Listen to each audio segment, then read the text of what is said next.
Hello friends, नमस्कार। Welcome to my channel. तो चलिए स्टार्ट करते हैं आज का सेशन है हमारा क्या, काव्य शास्त्र। ओके, तो काव्य शास्त्र के करेंगे आज हम लोग कुछ क्वेश्चंस। ठीक है, तो पहला क्वेश्चन है डंडी का समय क्या है। ठीक है, डंडी का समय क्या है ना। तो डंडी का समय क्या है, इनका समय हमें क्या करना है, बताना है। ठीक है, तो पहला यहाँ पर डंडी का समय पूछा है कि डंडी का समय क्या है। ठीक है, ओके, तो डंडी का समय क्या 650 ईसा पूर्व है, या फिर 700 ईसा पूर्व है, या फिर 500 ईसा पूर्व है, या फिर 800 ईसा पूर्व है।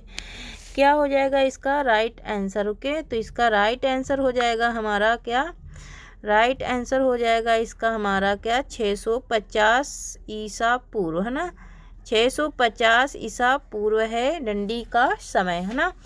और ये कहाँ के थे, इनका स्थान क्या था, तो ये कहाँ के थे, ये दक्षिण भारत के थे। कहाँ के थे ये दक्षिण भारत के थे। कहाँ के थे, दक्षिण भारत के थे। और इनका ग्रंथ क्या था, तो ग्रंथ इनका क्या था, ग्रंथ इनका था क्या, काव्यदर्श। क्या था इनका ग्रंथ, काव्यदर्श इनका क्या था, ग्रंथ था। ओके, नेक्स्ट क्वेश्चन देखेंगे। क्वेश्चन नंबर 2 है काव्यदर्श, अरे दूसरा ही क्वेश्चन आ गया।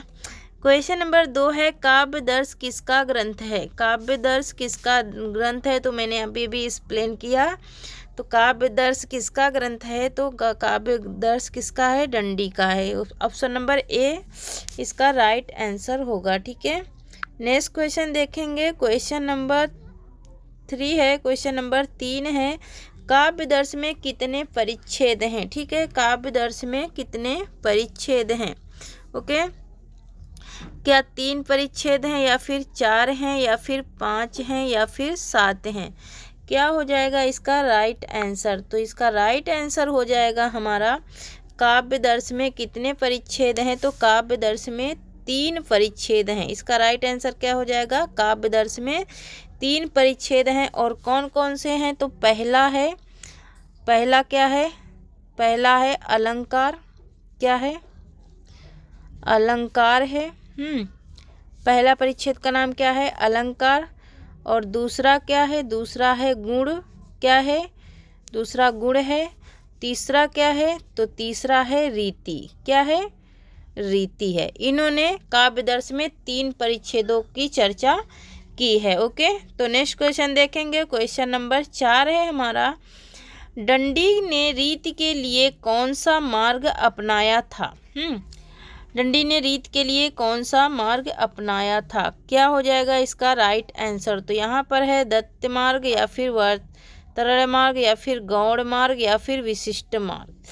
कौन सा मार्ग इन्होंने अपनाया था, इसके लिए अपने रीत के लिए, है ना। डंडी ने रीत के लिए कौन सा मार्ग अपनाया था ना, तो इन्होंने कौन सा मार्ग अपनाया था ये हमें बताना है। ओके, तो इन्होंने 2 मार्ग अपनाए थे। ये 2 मार्ग अपनाए थे, तो 2 मार्ग यहाँ पर तो गौड़ ही दिया है, तो खाली यहाँ का राइट आंसर हो जाएगा गौड़ मार्ग। और दूसरा क्या है, दूसरा है वैदर्भ। क्या है, दूसरा वैदर्भ है, वैदर्भ मार्ग और गौड़ मार्ग, है ना। तो ये 2 मार्ग इन्होंने क्या किया था, अपनी रीति में इन 2 मार्गों का प्रयोग किया था। ओके, और शब्द कौन कौन से इन्होंने प्रयोग किया था, तो वात्स शब्द प्रयोग किया था, है ना। वात्स शब्द इन्होंने प्रयोग किया था इन 2 मार्गों में। ठीक है, नेक्स्ट क्वेश्चन देखेंगे। क्वेश्चन नंबर 5 है हमारा, 5वीं शताब्दी से 6ठी शताब्दी के मध्य किसका समय माना जाता है। 5वीं शताब्दी से 6ठी शताब्दी के मध्य किसका समय माना जाता है। क्वेश्चन नंबर 5 का राइट आंसर क्या हो जाएगा, तो इसका राइट आंसर हो जाएगा क्या, भामा है, या फिर उद्भट है, या फिर विश्वनाथ है, या फिर नेक्स्ट है हमारा डी नंबर है क्या, भरत मुनि है। तो इसका राइट आंसर क्या हो जाएगा, तो इसका राइट आंसर हो जाएगा हमारा क्या, भामा। भामा का जो समय है वो कब से कब तक माना जाता है, तो भामा का समय हमारा 5वीं शताब्दी से 6ठी शताब्दी के मध्य का माना जाता है। ठीक है, नेक्स्ट क्वेश्चन देखेंगे। क्वेश्चन नंबर 6 है हमारा, भामा ने सर्वप्रथम कितने गुणों का विवेचन किया। ओके, भामा ने सर्वप्रथम कितने गुणों का विवेचन किया? क्या 4 गुणों का किया, या फिर 3 गुणों का किया, या फिर 2 गुणों का किया, या फिर 5 गुणों का किया? ओके, क्या हो जाएगा इसका राइट आंसर? इन्होंने कौन कौन से गुणों का विवेचन किया? तो इसका राइट आंसर हो जाएगा हमारा क्या? 3। इन्होंने 3 गुणों का क्या किया था? विवेचन किया था। 3 गुणों का इन्होंने विवेचन किया था।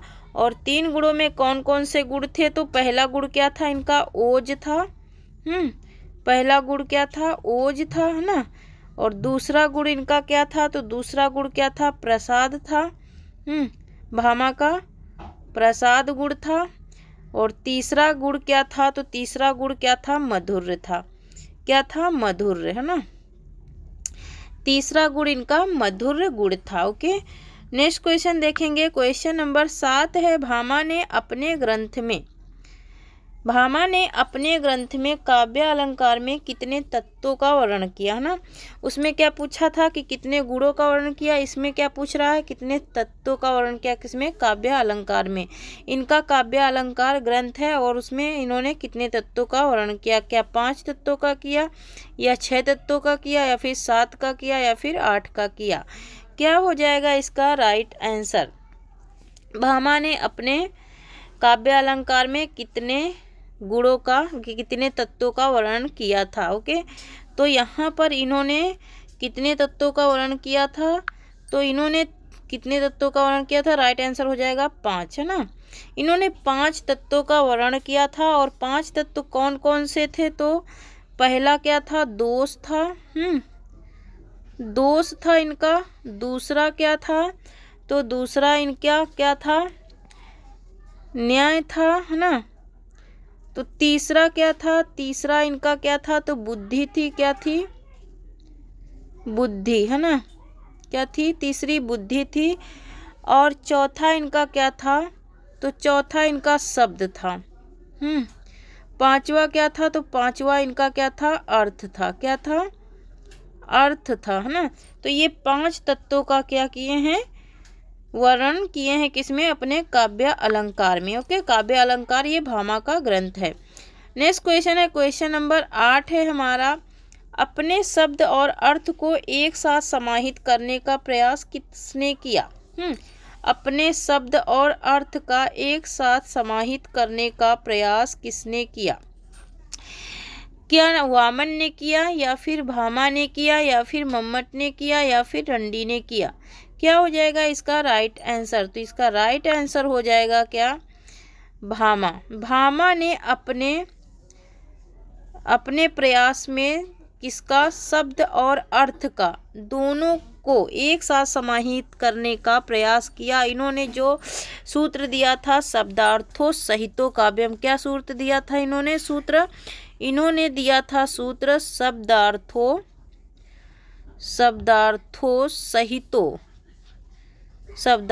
सहितो काव्यम। तो इन्होंने कहा था कि शब्दार्थो सहितो काव्यम, ये इन्होंने कहा। तो इसका अर्थ क्या निकल रहा है? कि शब्द और अर्थ दोनों काव्य में मिलने चाहिए। ओके, तो नेक्स्ट क्वेश्चन देखेंगे। नेक्स्ट क्वेश्चन है, क्वेश्चन नंबर 9 है हमारा, आचार्य उद्भट का समय क्या है? आचार्य उद्भट का समय क्या है?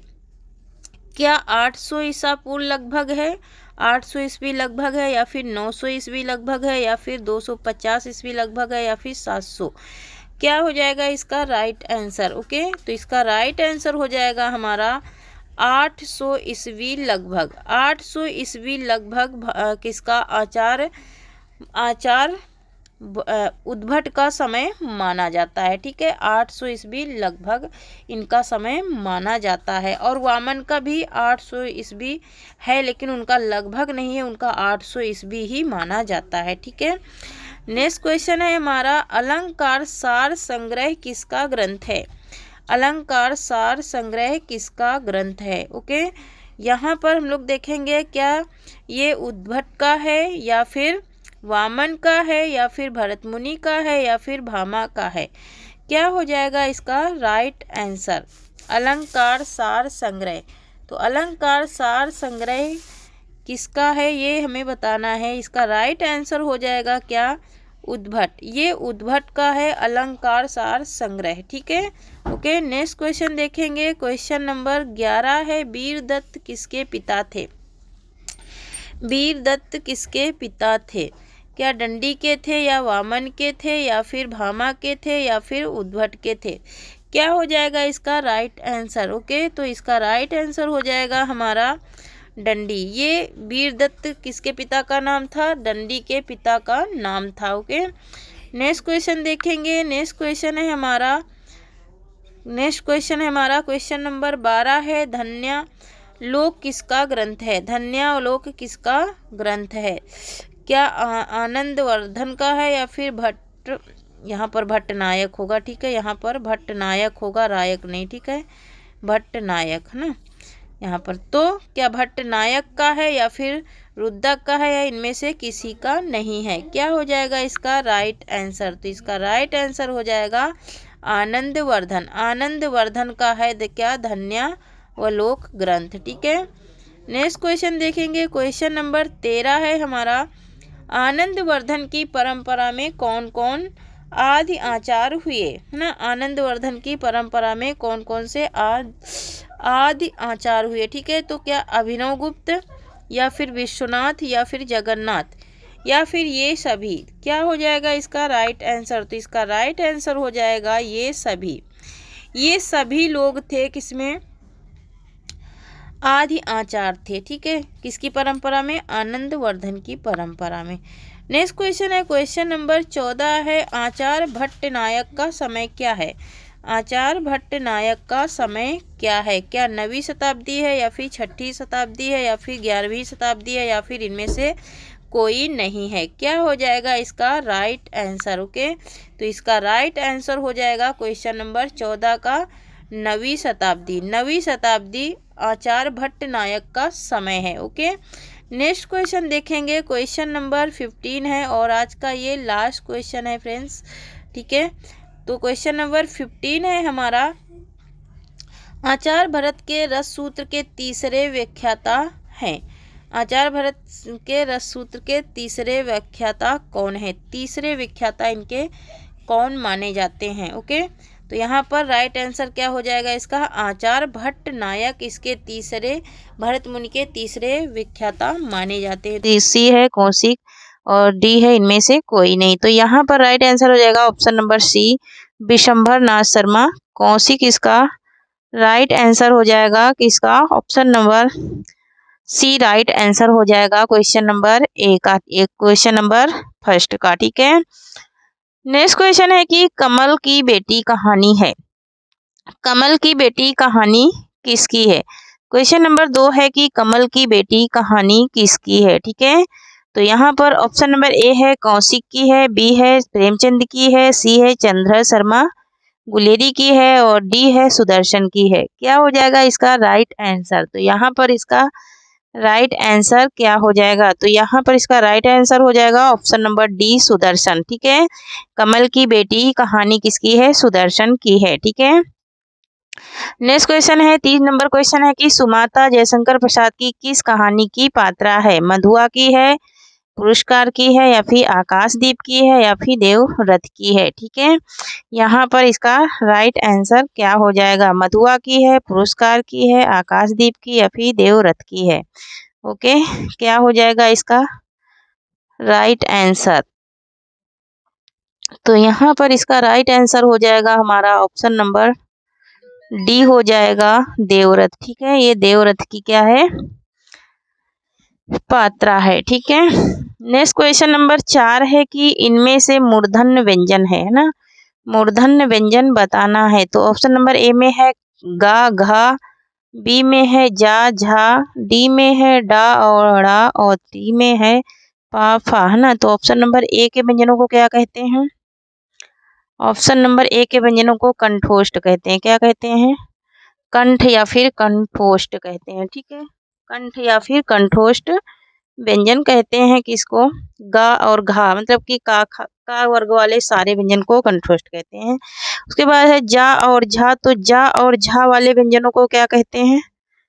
तालव्य कहते हैं ना, तालु है ना, तालु से बोले जाते हैं। पा फा को क्या कहते हैं? ओष्ठ कहते हैं। तो यहाँ पर बचा क्या? ऑप्शन नंबर सी, है ना। क्या बचा? ऑप्शन नंबर सी बचा, ढा और ढा ना। ढक्कन और डलिया दोनों ये क्या है? क्वेश्चन नंबर 5 है कि ये दोनों मूर्धन्य व्यंजन है। क्वेश्चन नंबर 5 क्या है कि घोष वर्ण है। ठीक है, घोष वर्ण खा है या फिर चा है या फिर माँ है या फिर ठा है। ठीक है, क्या हो जाएगा इसका राइट आंसर? घोष वर्ण बताना है। ठीक है, घोष वर्ण कौन से होते हैं? तीसरा, चौथा और पांचवा। ठीक है, और पहला और दूसरा कौन से होते हैं? आघोष। ठीक है, आघोष कौन होते हैं? वर्ण का पहला, वर्ण का प्रथम वर्ण और दूसरा वर्ण। कौन सा? दूसरा वर्ण। ये क्या होते हैं? आघोष होते हैं। लेकिन साघोष पूछेगा और घोष पूछेगा तो कौन कौन से होते हैं? तो हर वर्ग का पहला वर्ण, हर वर्ग का तीसरा, चौथा और पांचवा वर्ण क्या होता है? घोष होता है। तो यहाँ पर है ना, तीसरा, चौथा, पांचवा क्या होता है? घोष होता है ना। मैंने थ्योरी में भी ये क्लास डाली हूँ। ठीक है, मैं थ्योरी में भी ये क्लास डाली हूँ, आप लोग मेरे चैनल पर जा कर के देख लीजिए। ठीक है, तो यहाँ पर ऑप्शन नंबर सी हो जाएगा माँ। माँ क्या है? घोष वर्ण है। ठीक है, माँ क्या है? हमारा घोष वर्ण है। ठीक है, तो यहाँ पर माँ क्या है? घोष वर्ण है ना। नेक्स्ट क्वेश्चन देखेंगे। क्वेश्चन नंबर 6 है कि जगदम्बा बाबू गांव आ रहे हैं, है ना। जगदम्बा बाबू गांव आ रहे हैं कहानी किसकी है? ममता कालिया की, नासिरा शर्मा की, चित्रा मुदगल की या फिर राजेश सेठ की? क्या हो जाएगा इसका राइट आंसर? तो यहाँ पर इसका राइट आंसर क्या हो जाएगा? जगदम्बा बाबू गांव आ रहे हैं, है ना। तो ये ऑप्शन नंबर सी राइट हो जाएगा। चित्रा मुदगल की ये क्या है? कहानी है। ठीक है, चित्रा मुदगल की क्या है? कहानी है। जगदम्बा बाबू गांव आ रहे हैं। नेक्स्ट क्वेश्चन है कि नई कहानी आंदोलन के प्रमुख कहानीकार हैं मोहन राकेश, जैनेन्द्र, यशपाल या फिर इलाचंद जोशी? क्या हो जाएगा इसका राइट आंसर? तो यहाँ पर इसका राइट आंसर नई कहानी आंदोलन के। ठीक है, तो नई कहानी आंदोलन के हमारे प्रमुख कहानीकार कौन है? तो प्रमुख कहानीकार हमारे हैं ऑप्शन नंबर ए राइट हो जाएगा, मोहन राकेश। ठीक है, कौन है? मोहन राकेश हैं। ठीक है, मोहन राकेश हैं प्रमुख कहानीकार। नेक्स्ट क्वेश्चन है हमारा 8 नंबर क्वेश्चन है कि श्रवण का संधि विच्छेद है। श्रवण का संधि विच्छेद क्या होगा? श्रोधन अण या फिर श्रावधन अन या फिर सौधन अन या फिर श्रावधन अण हो जाएगा। ठीक है, तो यहाँ पर इसका राइट आंसर क्या हो जाएगा? तो इसका राइट आंसर हो जाएगा हमारा ऑप्शन नंबर सी हो जाएगा, श्रोधन अन हो जाएगा। और ये कौन सी संधि है? तो ये अयादी संधि है। ठीक है, कौन सी संधि है? तो ये अयादी संधि है। ठीक है, नेक्स्ट क्वेश्चन देखेंगे। क्वेश्चन नंबर 9 है कि शुद्ध वर्तनी का चयन कीजिए, है ना। शुद्ध वर्तनी का चयन करने के मतलब कि यहाँ पे शुद्ध वर्तनी कौन सी है ये हमें बताना है। अस्पृश्यता, अस्पृश्यता या फिर अस्पृश्यता या फिर अस्पृश्यता? तो यहाँ पर ऑप्शन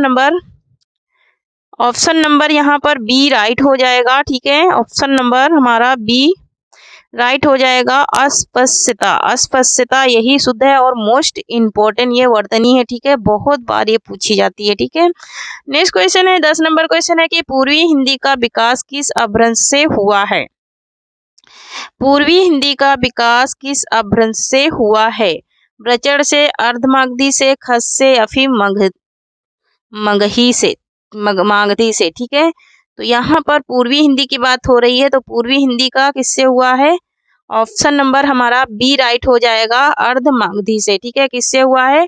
अर्धमागधी से हुआ है। इसमें छत्तीसगढ़ी, अवधी, बघेली, छत्तीसगढ़ी इसकी क्या है? बोलियां हैं। ठीक है, नेक्स्ट क्वेश्चन है कि प्रेमचंद का उर्दू कहानी संग्रह है सोजे वतन, कफन, प्रेम पूर्णिमा या फिर समर यात्रा? ठीक है, तो यहाँ पर इसका राइट आंसर क्या हो जाएगा? तो प्रेमचंद का उर्दू कहानी संग्रह बताना है। तो यहाँ पर उर्दू कहानी संग्रह है प्रेमचंद का हमारा क्या है? ऑप्शन नंबर हमारा ए राइट हो जाएगा। ऑप्शन नंबर ए सोजे वतन। सोजे वतन इनका उर्दू कहानी संग्रह है, किसका? प्रेमचंद का।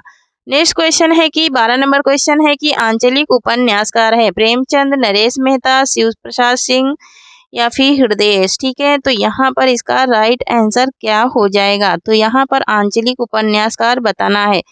तो यहाँ पर आंचलिक उपन्यास कौन है हमारे? आंचलिक उपन्यासकार ऑप्शन नंबर सी हो जाएगा, शिव प्रसाद सिंह। शिव प्रसाद सिंह हो जाएगा इसका राइट आंसर। क्या हो जाएगा राइट आंसर हमारा? कि शिव प्रसाद सिंह है इसके आंचलिक उपन्यासकार। ठीक है, आंचलिक मतलब कि जो क्षेत्र विशेष से लिखे जाते हैं कविताएं, ठीक है, सॉरी, जो रचनाएं क्षेत्र विशेष से होती हैं, ठीक है, गांव या क्षेत्र को लेकर के उपन्यास लिखे जाते हैं उनको। छात्र आंदोलन पर लिखित उपन्यास है गली आगे मुड़ती है, नीला चांद या फिर काशी का अस्सी या फिर अपना मोर्चा। क्या हो जाएगा इसका राइट आंसर? ठीक है, तो यहाँ पर इसका राइट आंसर बताना है। ठीक है, गली आगे मुड़ती है, नीला चांद, काशी का अस्सी या फिर अपना मोर्चा। तो यहाँ पर इसका राइट आंसर क्या हो जाएगा? अपना मोर्चा। छात्र आंदोलन पर लिखा गया उपन्यास है अपना मोर्चा। ठीक है, क्वेश्चन आंसर नंबर क्या हो जाएगा? डी राइट आंसर हो जाएगा। 13 का राइट आंसर डी हो जाएगा। ठीक है, नेक्स्ट क्वेश्चन है 14 नंबर है कि ब्रह्मास्त्र का सही संधि विच्छेद है ब्रह्माधन अस्त्र या फिर ब्रह्माधन अस्त्र या फिर ब्रह्मान धन अस्त्र या फिर ब्रह्मा धन अस्त्र। तो यहाँ पर इसका राइट आंसर क्या हो जाएगा? ठीक है, तो इसका राइट आंसर हमारा हो जाएगा क्या? ऑप्शन नंबर बी हो जाएगा। क्या हो जाएगा? ऑप्शन नंबर बी हो जाएगा, ब्रह्मा धन अस्त्र। क्या हो जाएगा? ऑप्शन नंबर बी हो जाएगा, ब्रह्मा धन अस्त्र हो जाएगा। ठीक है, 14 का right answer option number B हो जाएगा। ठीक है, नेक्स्ट क्वेश्चन देखेंगे। नेक्स्ट क्वेश्चन है हमारा कि 15 नंबर क्वेश्चन है कि कनिष्ठ शब्द में प्रयुक्त प्रत्यय है इष्ट, इष्ट या फिर रिष्ट या फिर रिठ। तो यहाँ पर इसका राइट आंसर क्या हो जाएगा? 15 का राइट आंसर क्या हो जाएगा? कनिष्ठ में कौन सा प्रत्यय लगा है? ओके, प्रत्यय बताना है। जो शब्द के अंत में लगते हैं उन्हें प्रत्यय कहते हैं, है ना। दो शब्दों के अंत में, यहाँ कनिष्ठ के अंत में कौन सा प्रत्यय लगा है? तो इष्ट प्रत्यय लगा है। ठीक है, कौन सा प्रत्यय लगा है? इष्ट प्रत्यय लगा है। 16 नंबर क्वेश्चन है कि सुपुरुष में कौन सा समास है? सुपुरुष में कौन सा समास है? तत्पुरुष, द्वंद्व, कर्मधारय या फिर अव्ययी भाव। ठीक है, तो यहाँ पर जिन शब्दों में उपसर्ग आगे लगे होते हैं या फिर अव्यय लगे होते हैं उन्हें अव्ययी भाव समास कहते हैं। ठीक है, तो यहाँ पर अव्ययी भाव समास है सुपुरुष में, है ना। सुधन पुरुष, है ना, सुधन पुरुष हो जाएगा। इसमें सु उपसर्ग लगा हुआ है, किसमें? सुपुरुष में। ठीक है, सुपुरुष में क्या लगा है? सु उपसर्ग लगा हुआ है, इसलिए ये क्या हो गया? क्या हो गया? अव्ययी भाव समास, है ना। सु उपसर्ग लगा है, उपसर्ग लगा है इसमें। ठीक है, नेक्स्ट क्वेश्चन देखेंगे। नेक्स्ट क्वेश्चन है 17 नंबर की कमलेश्वर का कौन सा उपन्यास भारत विभाजन पर लिखा गया? ठीक है, कमलेश्वर का कौन सा उपन्यास भारत विभाजन पर लिखा गया? क्या डाक बंगला या काली आंधी या कितने पाकिस्तान या सुबह दोपहर शाम? ठीक है, सुबह दोपहर शाम भी इनके ही सारे उपन्यास हैं।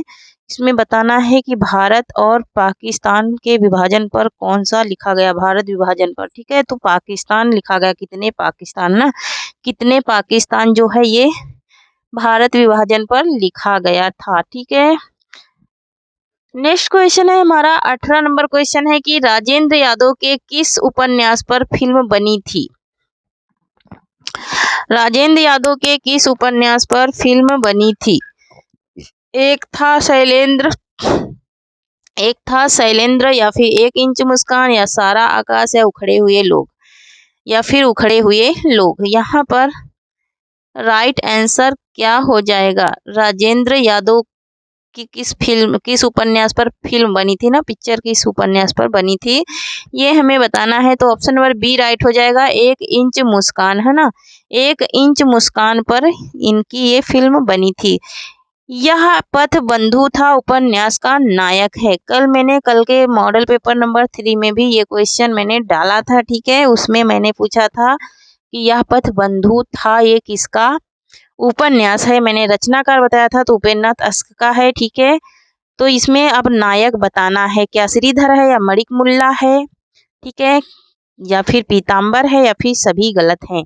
यहाँ पर क्या हो जाएगा राइट आंसर। कर मैंने नायक का भी मैं उसमें एक्सप्लेन करी थी, ठीक है। तो यहाँ पर इसका राइट आंसर हो जाएगा हमारा ऑप्शन नंबर बी हो जाएगा मणिक मुल्ला, ठीक है। मणिक मुल्ला इसके नायक हैं, यह पथु बंधु था, ठीक है। क्वेश्चन नंबर 20 है कि कौन सा शब्द देशज नहीं है, ठीक है। यहाँ पर नहीं बताना है तो नहीं को कर लेंगे हम लोग राउंड, ठीक है। हमारे सबसे ज़्यादा क्वेश्चन निगेटिव ही पूछे जाते हैं, तो क्या क्या है, डिबरी नहीं है, या फिर पगड़ी नहीं है, या फिर पुष्कर नहीं, या फिर डोर नहीं है। क्या हो जाएगा इसका राइट आंसर। तो यहाँ पर इसका राइट आंसर हमें क्या करना है, बताना है, ठीक है। तो यहाँ पर इसका राइट आंसर क्या हो जाएगा, ऑप्शन नंबर सी हो जाएगा पुष्कर, ठीक है। पुष्कर जो है ये देशज नहीं है, ठीक है। यहाँ पर है क्वेश्चन नंबर 21 है कि दो पर्वतों के बीच की भूमि को क्या कहते हैं, अध्यति क्या कहते हैं, या फिर उत्पत्ति क्या कहते हैं, या फिर घाटी कहते हैं, या फिर द्रोण कहते हैं, ठीक है। यहाँ पर इसका राइट आंसर क्या हो जाएगा, दो पर्वतों के बीच की भूमि को है ना, जगह को। तो यहाँ पर ऑप्शन नंबर बी इसका ऑप्शन नंबर बी इसका राइट आंसर हो जाएगा, उपत्यका कहते हैं, क्या कहते हैं, उपत्यका कहते हैं, ठीक है। क्वेश्चन नंबर 22 है कि जो गणना योग्य न हो उसे गण कहते हैं, नगण कहते हैं, या अधिगण कहते हैं, या फिर असंख्य कहते हैं, ठीक है। क्या हो जाएगा इसका राइट आंसर। तो यहाँ पर इसका राइट आंसर क्या हो जाएगा, गण कहते हैं, नगण कहते हैं, अधिगण कहते हैं, या फिर असंख्य कहते हैं।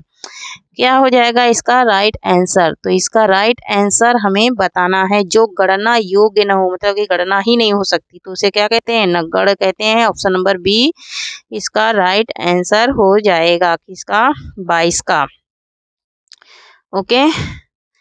जिसकी कोई गणना ही ना की जाए, है ना, उसे क्या कहते हैं, नगण कहते हैं। क्वेश्चन नंबर 23 है कि गंगोली गांव की कथा पर आधारित उपन्यास है, गंगोली गांव की कथा पर आधारित उपन्यास है। ऑप्शन नंबर ए है राग दरबारी, आधा गांव, तमस, या फिर इनमें से कोई नहीं, ठीक है। तो राग दरबारी किसका है, श्रीलाल शुक्ल का है। आधा गांव किसका है, ये भी श्रीलाल शुक्ल का है, लेकिन तमस किसका है, भीष्म शाहानी का है, ठीक है। तो यहाँ पर आधा गांव जो है यही लिखा गया है, गंगोली गांव की कथा पर ये आधारित उपन्यास है, ठीक है। आधा गांव है ना, आधा गांव जो है ये गंगोली गांव की कथा पर आधारित है, और ये श्रीलाल शुक्ल का उपन्यास है, ठीक है। और राग दरबारी भी श्रीलाल शुक्ल का ही उपन्यास है, ठीक है। नेक्स्ट क्वेश्चन है हमारा 24 नंबर क्वेश्चन है कि नागार्जुन के किस उपन्यास में अनमेल विवाह की समस्या का वर्णन है, ठीक है। नागार्जुन के कौन से उपन्यास में अनमेल विवाह की समस्या का वर्णन है, ये बताना है हमको, ठीक है।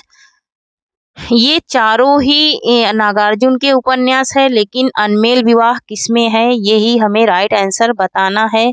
क्या रतिनाथ की चाची में, या फिर बलचनामा में, या फिर नई पौध में, या फिर बाबा बटेश्वर नाथ में। तो यहाँ पर इसका राइट आंसर हो जाएगा हमारा क्या, ऑप्शन नंबर सी हो जाएगा, नई पौध, है ना, नई पौध में है, ठीक है। नई पौध में अनमेल विवाह का वर्णन है। क्वेश्चन नंबर 25 है कि महादेवी वर्मा की भाषा है, महादेवी वर्मा की भाषा क्या है, ये हमें बताना है। ब्रज भाषा है, अवधी है, खड़ी बोली, या फिर राजस्थानी, ठीक है। तो यहाँ पर इसका राइट आंसर क्या हो जाएगा, तो इसका राइट आंसर हो जाएगा ऑप्शन नंबर सी, खड़ी बोली, ठीक है। महादेवी वर्मा की भाषा क्या थी, खड़ी बोली थी। क्वेश्चन नंबर 26 है कि पिशुन का पर्यायवाची शब्द है, पीसना, बेईमान, पिशाच, या फिर चुगलखोर, है ना। क्या हो जाएगा इसका राइट आंसर। पिशून का पर्यायवाची बताना है, पिसना, बेईमान, पिशाच, चुगलखोर। तो यहाँ पर इसका राइट आंसर क्या हो जाएगा, तो इसका राइट आंसर हो जाएगा हमारा ऑप्शन नंबर डी हो जाएगा, चुगलखोर। क्या है, चुगलखोर है पिशून का पर्यायवाची। 27 नंबर क्वेश्चन है कि यदि सही दिशा में परिश्रम करोगे तो अवश्य सफल हो जाओगे, ठीक है। तो यहाँ पर यदि एक वाचक शब्द आया है, दूसरा आया है तो, और तीसरा आया है हो, है ना, और में, है ना, ये सब क्या है, वाचक शब्द है। वाचक शब्द सबसे ज्यादा किस वाक्य में आते हैं? संयुक्त वाक्य में, मिश्र वाक्य में, या फिर साधारण वाक्य में, या फिर इसमें कोई में नहीं आते हैं।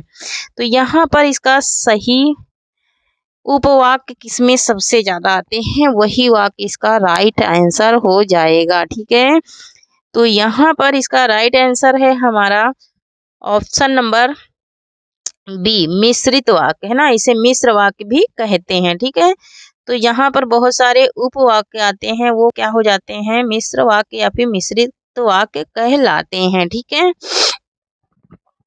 नेक्स्ट क्वेश्चन है हमारा 28 नंबर है कि शुद्ध वाक्य है, शुद्ध वाक्य का चयन करना है। ठीक है, यहाँ पर वाह कितना सुंदर दृश्य है, वाह कितना सुंदर दृश्य है, वाह कितना सुंदर दृश्य है, वाह कितना सुंदर दृश्य है। यहाँ पर लिखने में कोई भी त्रुटि नहीं है, लेकिन यहाँ पर हमें पहचानना है कि कहाँ पे कौन सा विराम चिन्ह हमें लगाना चाहिए, वो इसमें त्रुटियां है। ठीक है, तो किस वाक्य में विराम चिन्ह के प्रति त्रुटि है, ठीक है, ये हमें राइट बताना है। ठीक है, किसमें बराबर विराम चिन्ह लगा है, किस वाक्य में। ठीक है, तो विराम चिन्ह के माध्यम से ही हमारे जो वाक्य होते हैं विराम चिन्हों की वजह से भी क्या हो जाते हैं, अशुद्ध हो जाते हैं। तो ऑप्शन नंबर बी हो जाएगा, वाह कितना सुंदर दृश्य है। ठीक है, यही हमारा क्या है, राइट है, इसी में क्रमबद्ध विराम चिन्ह लगे हैं।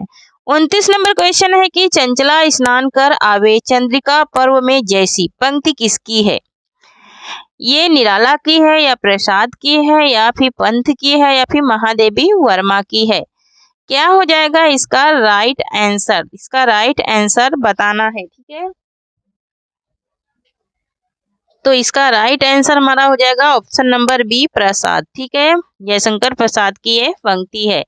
क्वेश्चन नंबर 30 है कि गेहूं और गुलाब में गुलाब किसका प्रतीक है? भूख का किसका प्रतीक है? गेहूं और गुलाब में गुलाब किसका प्रतीक है? भूख का, कला और संस्कृति का, प्रगतिवाद का, सभी गलत हैं। ठीक है, 30 क्वेश्चन पूरे हो चुके हैं फ्रेंड्स, सब तो लाइक बनता ही है। ठीक है, तो यहाँ पर क्या हो जाएगा इसका राइट आंसर? ठीक है, तो यहाँ पर ऑप्शन नंबर बी हो जाएगा राइट आंसर, कला और संस्कृति का ये क्या है, प्रतीक है, क्या, गेहूं और गुलाब। 31 नंबर क्वेश्चन है कि कमायनी का अंतिम सर्ग है, अंतिम सर्ग पूछा है, और कमायनी में कुल कितने सर्ग होते हैं, ये मैं कल की भी क्लास में क्वेश्चन डाली हूँ, तो 15 सर्ग होते हैं। ठीक है, टोटल इसमें 15 सर्ग होते हैं। पहला क्या है, चिंता है। ये सारे ही कमायनी के सर्गों के नाम है, चिंता, रहस्य, इंदा, आनंद। ठीक है, तो मोस्ट सबसे ज्यादा क्या है, चिंता और आनंद। आनंद हमारा अंतिम सर्ग है, और चिंता हमारा क्या है, पहला सर्ग है। और आशा, चिंता, आशा, श्रद्धा, श्रद्धा क्या है, तीसरा है, आशा क्या है, दूसरा है। ठीक है, और आनंद क्या है, अंतिम सर्ग है ना। तो यही सबसे ज्यादा पूछे जाते हैं, प्रथम और अंतिम या फिर तीसरा। ठीक है, ये सबसे ज्यादा पूछे जाते हैं। 32 नंबर क्वेश्चन है कि भारत के सम भारत में कौन सा अलंकार है? भारत के सम भारत में कौन सा अलंकार है? रूपक, या फिर अनन्य, या फिर अनन्वय, या फिर कावलिंग, या फिर प्रतीक। ठीक है, तो यहाँ पर इसका राइट आंसर क्या हो जाएगा? तो बी आंसर राइट हो जाएगा, ऑप्शन नंबर बी हो जाएगा, अनन्वय अलंकार है इसमें। नेक्स्ट क्वेश्चन है 33 नंबर क्वेश्चन है कि कठिन काव्य का प्रेत कहा जाता है? किसको कठिन काव्य का प्रेत कहा जाता है? अज्ञेय को, घनानंद को, त्रिलोचन को, केशव दास को?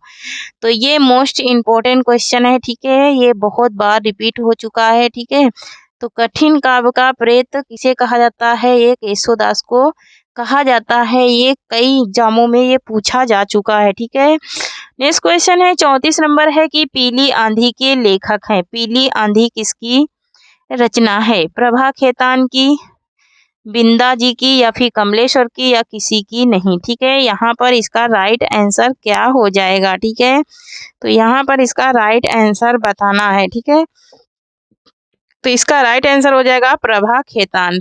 पीली आंधी किसकी है? प्रभा खेतान की रचना है। ठीक है, किसकी है? प्रभा खेतान की। क्वेश्चन नंबर 35 है कि उपनिवेश में स्त्री किसकी रचना है? उपनिवेश में स्त्री किसकी रचना है? ठीक है, ऑप्शन नंबर ए है प्रभा खेतान, बी है सुधा और सी है अनामिका और डी है समा शर्मा। तो यहाँ पर इसका राइट आंसर क्या हो जाएगा?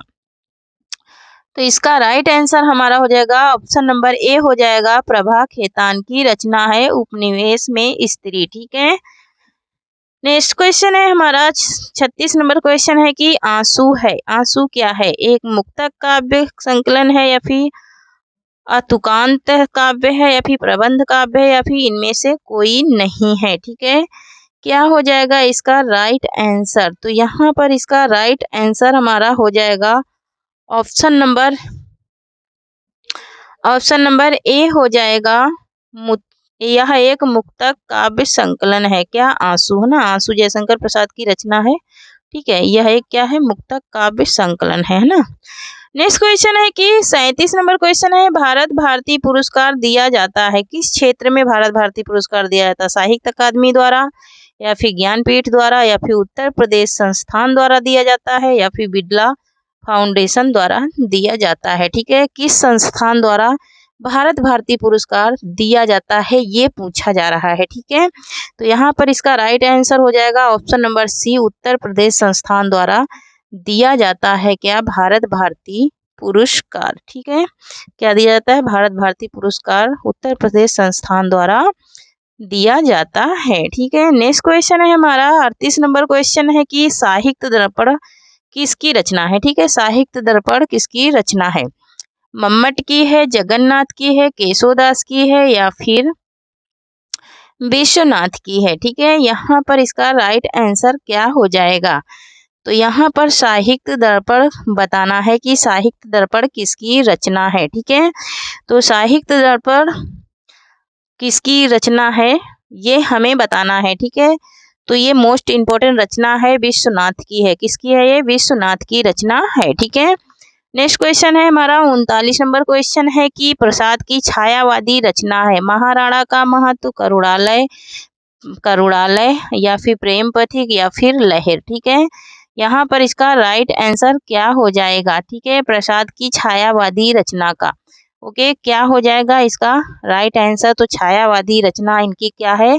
ऑप्शन नंबर डी राइट हो जाएगा, लहर। लहर इनकी क्या है? छायावादी क्या है? रचना है। ठीक है, नेक्स्ट क्वेश्चन है हमारा कि प्रेमाश्रय उपन्यास का उर्दू रूप है। प्रेमाश्रय उपन्यास का उर्दू रूप है बाजारे हुस्न, चौगाने हस्ती या फिर गोशाए आफिया मत या फिर जलवाए इशार। जलवाए इशार। ठीक है, 40 का राइट आंसर क्या हो जाएगा? ठीक है, तो यहाँ पर हमारा 40 का राइट आंसर हो जाएगा ऑप्शन नंबर सी हो जाएगा, गोशाए आफिमियत। क्या हो जाएगा? गोशाए आफिमियत। ठीक है, नेक्स्ट क्वेश्चन देखेंगे। क्वेश्चन नंबर 41 है कि राम की शक्ति पूजा में कितनी पंक्तियां हैं? राम की शक्ति पूजा में कितनी पंक्तियां हैं? 312, 380, 419, 406। ठीक है, यहाँ पर इसका राइट आंसर क्या हो जाएगा?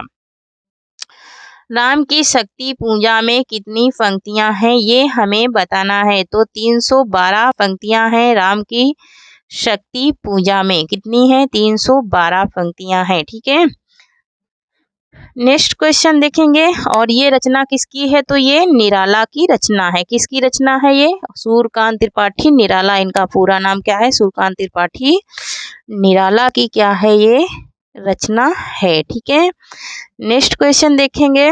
क्वेश्चन नंबर हमारा 42 है कि अधखिला फूल, यहाँ पर सूची ए को बी से मिलान करना है। ठीक है, अधखिला फूल किसकी रचना है?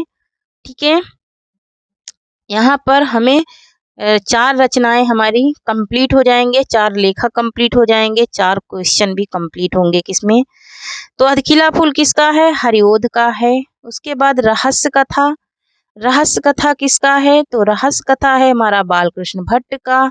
उसके बाद है मृत मंदिर, ठीक है, मातृ मंदिर, ओके, मातृ मंदिर, हाँ, मातृ मंदिर किसका है? मातृ मंदिर है हमारा हरिकृष्ण प्रेमी का। किसका है? हरिकृष्ण प्रेमी का है। और नीली झील किसका है? तो कमलेश्वर का है। तो यहाँ पर कूट कौन सा सही हो जाएगा? ऑप्शन नंबर बी हो जाएगा, 2 1 4 3 सॉरी, क्या हो जाएगा? 2 1 4 3, है ना, ये हमारा कूट क्या हो जाएगा? राइट हो जाएगा, ठीक है।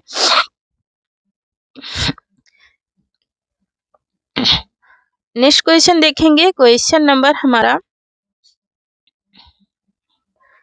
हाँ, नेक्स्ट क्वेश्चन देखेंगे, क्वेश्चन नंबर हमारा क्या है? 43 है, ठीक है, 43 क्वेश्चन नंबर है।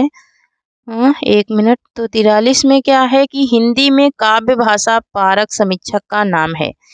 हिंदी में काव्य भाषा पारक समीक्षक का नाम क्या है? नेमीचंद जैन, समीक्षक का नाम पूछ रहा, नेमीचंद जैन, डॉक्टर रघुवंश, या फिर रामस्वरूप चतुर्वेदी, या फिर विजयदेव नारायण शाही। क्या हो जाएगा इसका राइट आंसर? ठीक है, तो ऑप्शन नंबर यहाँ पर, ऑप्शन नंबर क्या हो जाएगा? सी। ऑप्शन नंबर यहाँ पर सी राइट हो जाएगा, रामस्वरूप चतुर्वेदी, ठीक है, रामस्वरूप चतुर्वेदी हैं इसके समीक्षक, ठीक है। 44 नंबर क्वेश्चन है कि कुंदन को रंग फीको लागे झलके अति अंगन चारु गोराई, पंक्ति किस कवि की है? घनानंद की, बोधा की, मतिराम की, या फिर बिहारी की? ओके, यहाँ पर ये किसकी पंक्ति है? कुंदन को रंग फीको लागे झलके अति अंगन चारु गोसाई। कहने की कुंदन को रंग फीको लागे झलके अति अंगन चारु गोराई, तो ये मतिराम की पंक्ति है। किसकी है? मति राम की पंक्ति है, ठीक है। क्वेश्चन नंबर 45 है कि विभत्स रस का अस्थाई भाव है, शौक है, उत्साह है, जुगुप्सा है, या फिर विस्मय है, ठीक है। तो यहाँ पर इसका राइट आंसर क्या हो जाएगा? तो इसका राइट आंसर हो जाएगा हमारा क्या? ऑप्शन नंबर सी हो जाएगा, जुगुप्सा, ठीक है, जुगुप्सा है इसका अस्थाई भाव, है ना। शौक का क्या है? करुण, है ना। उत्साह का क्या है? वीर है, ठीक है। क्वेश्चन नंबर 46 है कि दोहा किस प्रकार का मात्रिक छंद है ना, सममात्रिक है, विषम मात्रिक, या फिर अर्ध सममात्रिक, या फिर सभी। क्या हो जाएगा इसका राइट आंसर? दोहा किस प्रकार का छंद है? तो यह ऑप्शन नंबर सी इसका राइट हो जाएगा, अर्ध सममात्रिक छंद है। दोहा सोरठा, ना, दोहा सोरठा क्या है? अर्ध सममात्रिक छंद है ना। नेक्स्ट क्वेश्चन है कि भाषा की प्रमुख प्रकृति कौन सी है? सरलता से जटिलता की ओर, जटिलता से सरलता की ओर, भावों से विचारों की ओर, या फिर सरलता से किल्कृष्टता की ओर। यहाँ पर इसका राइट आंसर क्या हो जाएगा? तो इसका राइट आंसर हमें बताना है। तो यहाँ पर इसका राइट आंसर हो जाएगा हमारा ऑप्शन नंबर बी हो जाएगा, जटिलता से सरलता की ओर, है ना। ऑप्शन नंबर बी हो जाएगा, जटिलता से सरलता की ओर। 48 नंबर क्वेश्चन है कि नारी तुम केवल श्रद्धा हो। 48 नंबर क्वेश्चन है कि नारी तुम केवल श्रद्धा हो, पंक्ति में शब्द शक्ति है, अभिधा है, लक्षणा है, व्यंजना है, या फिर सभी है। क्या हो जाएगा इसका राइट आंसर? तो यहाँ पर इसका राइट आंसर हमें बताना है, ठीक है। तो इसका राइट आंसर क्या हो जाएगा? नारी तुम केवल श्रद्धा हो, है ना, तो ये लक्षणा है, ठीक है। लक्षणा शब्द शक्ति इस पंक्ति में है, ठीक है। क्वेश्चन नंबर आज का लास्ट सेकंड है कि बावन दास की उपन्यास का पात्र है, परती परिकथा का। बावन दास मोस्ट इम्पोर्टेंट है ये क्वेश्चन, ठीक है। बावन दास, परती परिकथा, जुलूस, मैला आंचल, या फिर बलचनामा, ठीक है। यहाँ पर इसका राइट आंसर क्या हो जाएगा? तो इसका राइट आंसर हमारा हो जाएगा क्या, ऑप्शन नंबर सी, मेला आंचल का ये पात्र है 52 दास। ठीक है, मोस्ट इम्पोर्टेंट ये क्वेश्चन है। आज का लास्ट क्वेश्चन है हमारा कि छायावाद को छायावाद नाम किसने दिया। प्रसाद ने किसने दिया, छायावाद को छायावाद नाम किसने दिया। प्रसाद ने, निराला ने, मुकुटधर पांडे ने या फिर नामवर सिंह ने। क्या हो जाएगा इसका राइट आंसर। तो इसका राइट आंसर हमें बताना है, छायावाद को छायावाद नाम किसने दिया, है ना। छायावाद को छायावाद नाम किसने दिया, है ना। तो इसका राइट आंसर हमारा क्या हो जाएगा। तो इसका राइट आंसर हो जाएगा option number C, Mukutdhar Pandey ने दिया था। ठीक है, तो थैंक यू फ्रेंड्स, आज के लिए इतना ही। तब तक के लिए जय हिंद, जय भारत। पढ़ते रहिए, मुस्कुराते रहिए और स्वस्थ रहिए, मस्त रहिए और अपनी बहन की भी मदद करते रहिए। जो लोग वीडियो देखते हैं प्लीज़ चैनल को ज़रूर सब्सक्राइब कीजिए, लाइक कीजिए, शेयर कीजिए। ठीक है, ताकि मैं जैसे ही न्यू आप लोगों को वीडियोस लाती रहूँगी। और आप लोगों को कैसे वीडियो चाहिए वो आप कमेंट में ज़रूर लिखिए। आप लोगों को किस टॉपिक पे वीडियो चाहिए वो भी लिखिए। ठीक है, आपको थ्योरी में चाहिए तो थ्योरी में, नहीं तो प्रैक्टिस में भी। मेरी प्रैक्टिस और मॉडल पेपर दोनों